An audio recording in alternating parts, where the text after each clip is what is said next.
Hey, if you're a gardener and you love your coffee, you have definitely heard this tip before. Put your used coffee grounds in the garden. I mean, it's everywhere, right? But what if that popular piece of advice is actually, well, kind of a bad idea? In this explainer, we are going to get to the bottom of it once and for all. It's a pretty intense question, I know. You think you're doing a good thing, right? Giving your plants a little treat, a nutrient boost from your morning brew. But the truth is, if you're using fresh coffee grounds the wrong way, you could be doing the exact opposite. And look, that nickname Black Gold, it isn't totally wrong. Coffee grounds are packed with some really good stuff, like organic matter and nitrogen. But, and this is a huge but, there's a catch that most people completely miss. There's a critical step that separates a healthy, thriving garden from a total disaster. Okay, so let's start by busting some myths, because just tossing those fresh, wet grounds straight from your coffee maker onto your soil, that can be a recipe for trouble. It's time we separated some garden fact from fiction. Now this right here is probably the biggest myth of them all. Everybody assumes coffee grounds are super acidic, perfect for acid-loving plants like blueberries. But here's the cool science part. Most of the acid in coffee is water-soluble. So where does it end up? In your coffee cup. The grounds that are left over are actually almost pH neutral. So if it's not the acid, what's the big deal? Well, there are three main problems. First up, that leftover caffeine, it can seriously mess with seed germination and stunt the growth of young plants. Second, those damp grounds are just the perfect little home for some pretty nasty molds. And third, they can clump together and form this hard, dense crust that literally blocks water and air from getting to the plant's roots. And that caffeine problem? There's a scientific term for it, allelopathic. It sounds complicated, but it's simple. Out in the wild, the coffee plant uses caffeine as a defense mechanism, a little chemical weapon to stop other plants from growing too close and competing for resources. So when you dump fresh grounds in your garden, you're pretty much deploying that same weapon against your own plants. So let's be super clear. The crucial point here isn't that coffee grounds are bad. It's that fresh coffee grounds are risky. The secret isn't to throw them in the bin, but to transform them from a potential hazard into a true garden superfood. And there is one definitive way to do that. And that solution, that magic transformation, is composting. This is the process that neutralizes the caffeine, gets rid of the mold risk, and unlocks all those amazing nutrients in a form that your plants can actually absorb.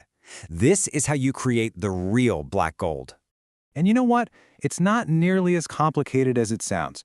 We can break it down into 4 really simple stages. First, you gather your materials, then you mix them up, then you maintain the pile and let nature do its thing, and finally, you get to harvest all that beautiful, rich compost. Okay, step 1, getting your stuff together. Think of it like a recipe. Your coffee grounds are your greens. They're rich in nitrogen. You have to balance those out with browns, which are carbon-rich materials like dry leaves, sawdust, or straw.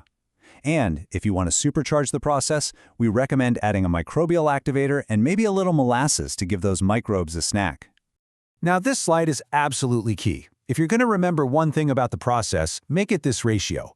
You want about 1 part of your nitrogen-rich coffee grounds to 3 parts of your carbon-rich brown materials. Getting this balance right is what ensures the compost pile heats up properly, breaks down fast, and, very importantly, doesn't start to smell bad.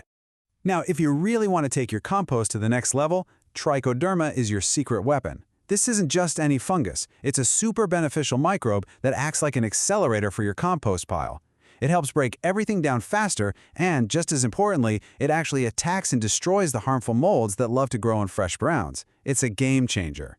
So what does this look like over time? Well, on day 1, you'll mix everything together until the whole pile feels like a wrung-out sponge, moist but not soaking wet. Within about a week, you should feel heat coming from the center of the pile. That's a great sign. It means the microbes are hard at work. Then for the next few weeks, you'll want to turn the pile with a pitchfork every 5 to 7 days. This gets oxygen in there, which is crucial. After about a month to a month and a half, your compost should be ready. So how do you know when it's done? You don't need any special equipment, you just need your senses. It should smell rich and earthy, kind of like a forest floor after it rains. It'll have a dark, crumbly texture, and you won't be able to tell what was once coffee grounds and what was leaves. Everything will just look like beautiful, dark soil. All right, you've done it. You've successfully turned your coffee waste into gardening wonder. So now for the best part, actually using it. But even with perfect compost, a little know-how on how to apply it goes a long, long way.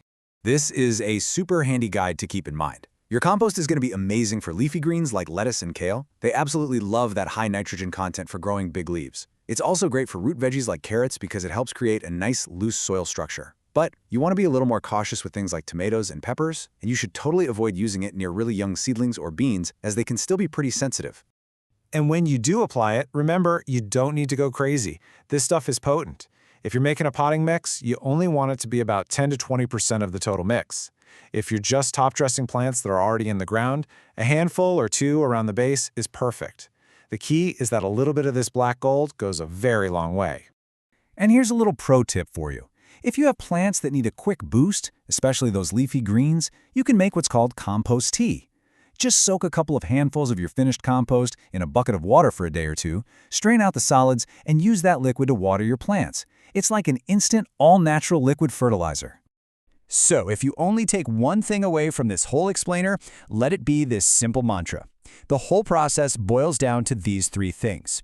You have to compost first to make it safe, you apply it sparingly because it's powerful, and you always observe your plants. They'll tell you if they're happy. So, next time you brew your morning coffee and you're looking at those grounds, think about this. They don't have to be just waste anymore. With a little bit of knowledge and a little bit of effort, they're pure potential. They're the start of a richer soil, healthier plants, and a more beautiful, sustainable garden. The choice is all yours.